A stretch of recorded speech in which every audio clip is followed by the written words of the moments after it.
Welcome to the shop. Hope you're having a great day.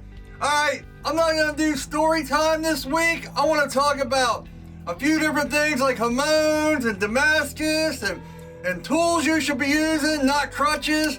You know, like jigs and file guides, stuff like that. So, yeah, I'll put my website up in the cards. I got 2 knives on there. I got shirts like this on there. Amazon links to all the tools I use, stuff like that. Make sure to like. Leave me some comments once you watch this. Let me know what you think and answer some of my questions or give me your opinions on some of my opinions. Tell me I'm full of it and to piss off if I'm wrong. You know, I can take it. It's just my opinion on some of these things, but I've noticed a lot of stuff over the years. Anyway, so let's get into it. First off, I'm going to throw myself under the bus. I want to talk about Damascus and hamons. Now, if you guys didn't watch, Tyrell Knife Works made me this piece of Damascus, and man, it is beautiful. But since I started cooking a few months ago, I cook every night. This is my go-to knife, but look, you can't even tell it's Damascus anymore because I use it so much. And it's got a nice patina on it and all that stuff. It's beautiful. Here's the first folder I made.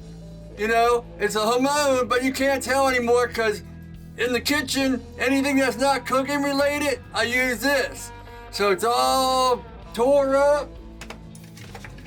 This is my EDC, this, and the left-handed blades I made.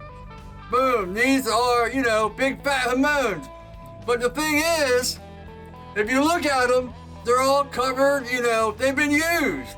Even like Kyle Royer videos and Tyrell Knife, these guys make this awesome Damascus, but the comment I see the most is, man, that would look good on my fireplace, or that would look good on my wall, or that would look good here and there.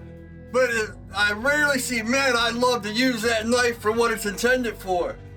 I'll admit, look, I got these 2 knives. These are my 3 cooking knives. I made this a long time ago, and I use this for like fish and, you know, cutting up meat. You know, it's really good. This is in like 2 builds ago. It's 52-100. I've actually had to strap this once. But this, the one that Tyrell Knife Works made for me, is the knife, my go-to. I use this every day. I mean, every day. But it's got such a big patina, you can't see the Damascus anymore. I'll make sure to put the video up here for Tyrell Knife Works. For some reason, last time I called him Tyler's, Tyrell Knife Works, where he made me, you know, where we did the collab and stuff like that. And then his channel's on that video and stuff. So go watch that. I almost forgot to put that part in. Like I said, I'm throwing myself under the bus because I'm obsessed with hamons. You know, every knife, I love doing hamons. You know, here's my new builds. Hamons. Hamons, you know. This is what they look like when you buy them. You know, this is what they look like when you use them. And the thing is, you know, you gotta use a knife. Man, if you buy a knife and then just put it on your wall, it's like, man, you might as well buy that cheap Damascus that's like, you know, $10.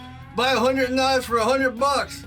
The thing is, I'm a knife maker, so I can fix all this. But I kind of like the patina look. So that's, you know, that's why I said, first is a question. Do you buy knives because of how they look or how they use? Because, man, I haven't had to strap this or anything. It's, man, it's a wicked ass knife. You know, and it's my favorite knife. If I didn't want that patina on it, I could always go and fix it. But a lot of guys can't because they're not knife makers or knife buyers. So I guess that's my question. Are you going to buy a knife to let it sit on your wall, or are you going to buy a knife to use it? And if you spend all this money on this beautiful Damascus, are you afraid to use it because you don't want to mess it up? I mean, I guess you could always send it back to the guy that made it and ask him to, you know, resurface it. But yeah, well, I guess that's the answer. But let me know in the comments what you think. Because, man, this is a beautiful knife, and it, man, it's like my favorite knife. But you can't even tell it's Damascus anymore because I use it so much. But knives, you can't buy knives and not use them. I mean, I guess you can, but good Lord. Why would you do that? Like I say, I love hamons, and I can always fix this up, but if you didn't know knife making, you probably couldn't. But, alright, enough throwing myself under the bus. It's time to throw everyone else under the bus. Now, I see a lot of guys using jigs. All they're doing tutorials on how to make knives, and they're using jigs. And it's not just new guys, old guys. I've seen guys for years. File guides, they put them on the plunge lines and all that. And I'll tell you what, they're teaching you wrong. And I've stated it to a few guys. And it's fun, a lot of guys do these videos for entertainment. And I understand that.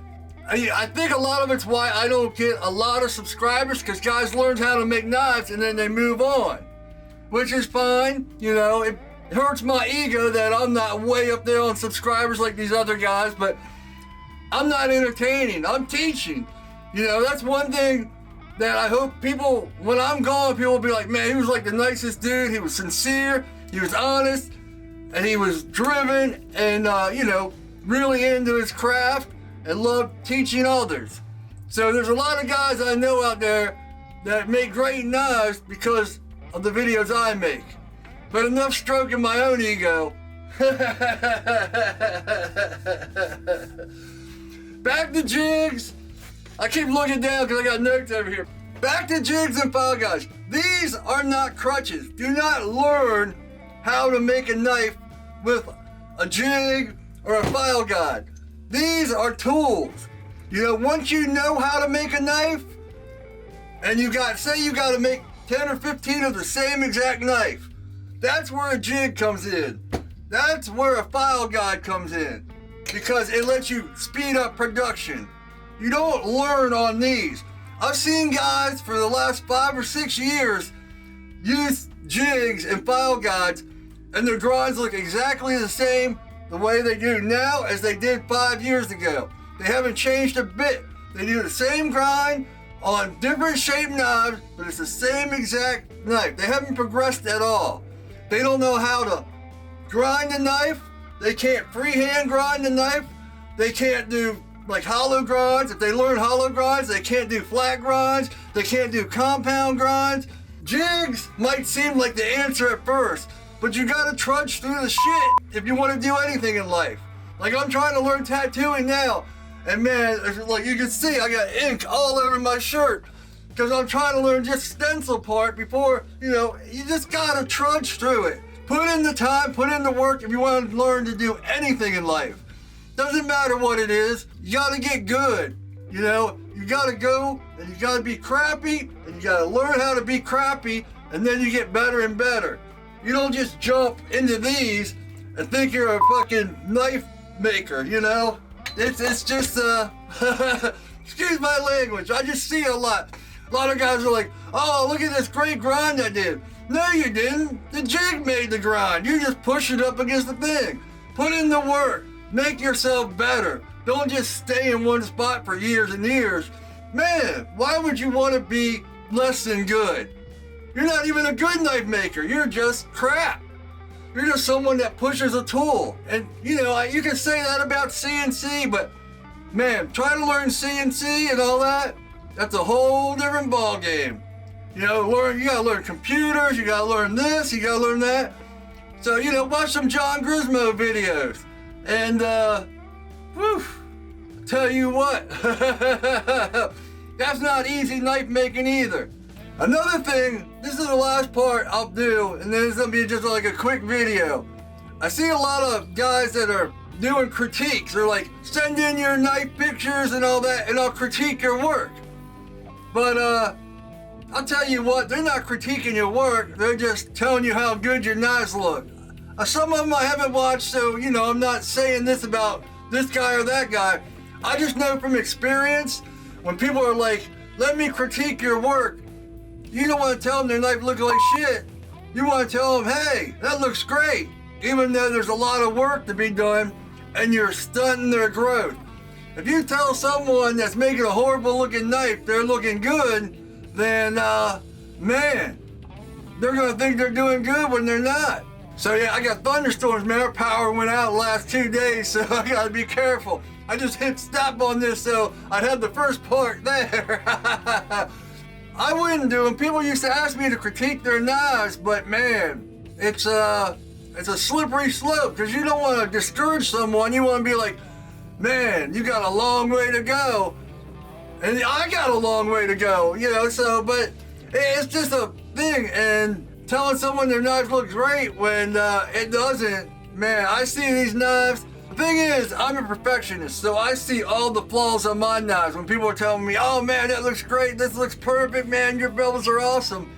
It's like, yeah, but I got a ways to improve. When people send in knives to be critiqued, you don't know how they can handle it. Now they always say, oh, tell me the truth, be honest with me, I can handle it.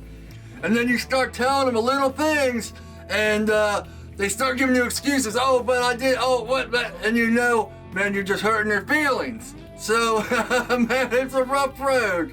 All right, so that's about it. I just finished walking 3 miles, so I figured I'd come down here and do this. I gotta go play drums for a couple hours and lift some weights and get pumped. Yeah, man.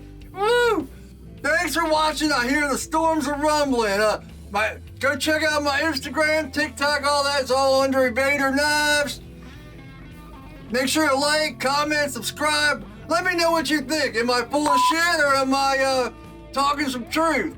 Do you use a jig? Do you use a file guide? Do you use it for production or are you just learning? Let me know what's going on. And your opinion on Damascus and hamons. You know, I tried throwing myself under the bus because I love hamons. You know, I'm obsessed with hamons. But, you know, if you're not a knife maker, you don't know how to fix them. You might buy a knife and then down the road, but you can always hit me up and all that. Anyway, I'm rambling. I gotta go play some drums. I'll put my story times right here and my website's right there. Hope you're all having a great day. And as always, take it easy.